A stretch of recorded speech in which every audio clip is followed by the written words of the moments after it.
Chapter 8 Dreams in the Days That Follow. Laying in bed that night, Ben's mind wanders to the events of the day. He had been sure that the rash on Megan's arm had come from the lump. Were they lying? Had the professor actually found a way to protect human tissue from the infection? He's not sure what to think of Dr. Carpenter, but Megan seems like a fairly honest person. After all, she did save his life the other day. Whatever the case, he kind of admires her. Research is what he had wanted to go into before finally settling for veterinary science. He's often thought about that road not traveled, and he savors every second he spends in the professor's laboratory. He's found himself savoring every second he spends with her, too. She's really quite pretty, more so each time he sees her, it seems. She saved him from the lump the other day. He owes his life to her. He dreams. Megan is at his house, and they have dinner together and watch a movie on the couch. Anxiety and depression have no power in dreams. They're cold and flaccid echoes of themselves, overpowered by the giddy delirium of subconscious existence. Megan turns to him and they kiss. Suddenly, they're in the bedroom. Each kiss they share, she removes a piece of clothing. Her spine arches and tendons press up against the skin as she peels off her shirt. He runs his fingers over her belly. The pink flesh is soft to the touch. He reaches around with both hands, feeling the shape of her.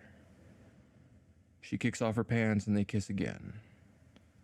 He lays back on the bed and she climbs on top of him, grinding. He pulls her down to taste her rosy lips. "Take a bite," she whispers. He gently bites her lower lip. She bites back. It tastes really good. He wonders how the rest of her tastes. "Take a bite," she says again. She bites him again, harder this time. There's a gentle ripping sound as the lower lip is peeled from his face. She slurps and smacks, chewing and swallowing the flesh. He can't explain how or why, but he likes it. He bites her back. The flesh tears from her face, leaving a skeletal smile where her cheek was. Glistening red blood drips down her chin. The sight of it breaks his delirium and he screams. All the flesh begins to melt from her body. A memory whispers to him from some forgotten night, and suddenly he knows what he'll see beneath. But that demonic worm does not appear. It's just a mess of bone, cartilage, and dripping blood swaying limply over him. Her body quivers, and fragile white shoots begin sprouting from the red flesh, growing and splitting into long skeletal branches.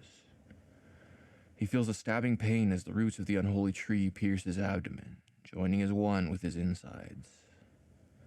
His own bones begin to sprout shoots, and the branches spread out around their mutilated bodies, encasing them in a thorny globe.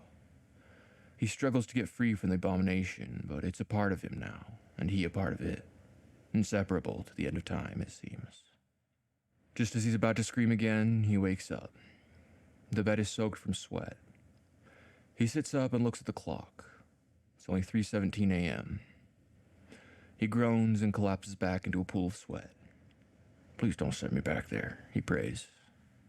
But the nightmare takes him once again. He's not part of the dream this time, just an observer.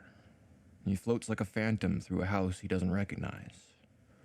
The atmosphere is warm and loving. You can see it in the photos on the walls and under the magnets on the fridge.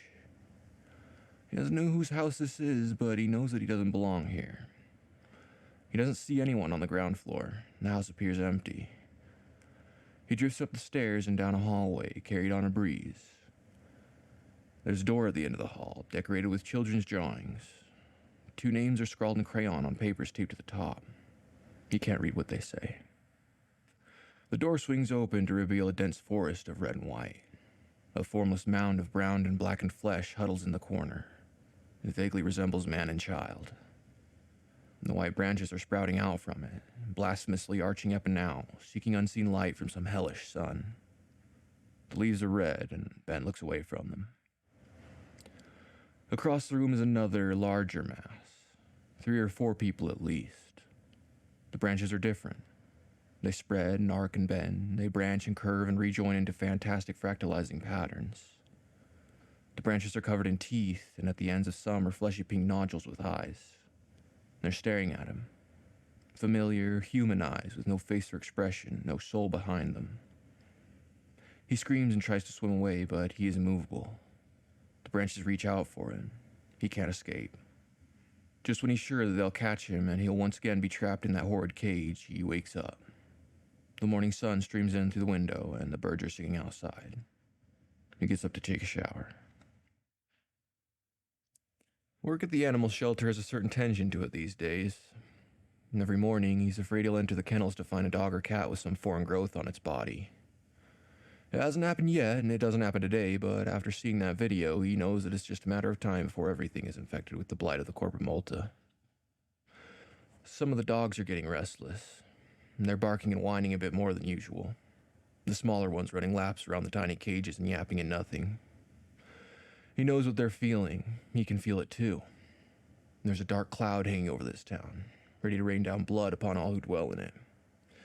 A torrent that's likely to spread out across the entire state, even the entire country before the end of the year. He wonders who might have guessed that the end would come this way. Not with a bang, not with a whimper, not a baptism in fire, but a baptism in blood and twisted purple flesh. He lets one of the more anxious dogs out of its kennel, hands it a treat, and scratches it behind the ears. It's a mangy, scrawny little thing, only recently brought in from the elements. It had been frightened and mistrustful when it arrived, peeing on the floor and even biting one of the other caretakers.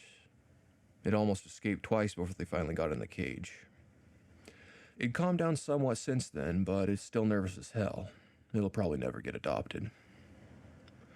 He strokes its fur and ushers it back into the cage where it lies down, eyes darting vigilantly about at the other animals. Ben sighs and goes to the office.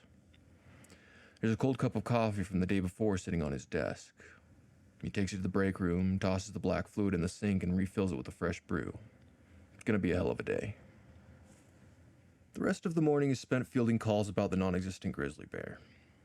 Some are alleged sightings, others are concerned citizens with well-intentioned but useless advice, and thankfully only a few are from kids and teenagers stuck inside making prank calls. There don't seem to be any actual sightings of the flesh, at least not before lunch. At around 1:11 p.m., the monotony is broken. A rugged man comes into the lobby carrying a raccoon in a metal trap.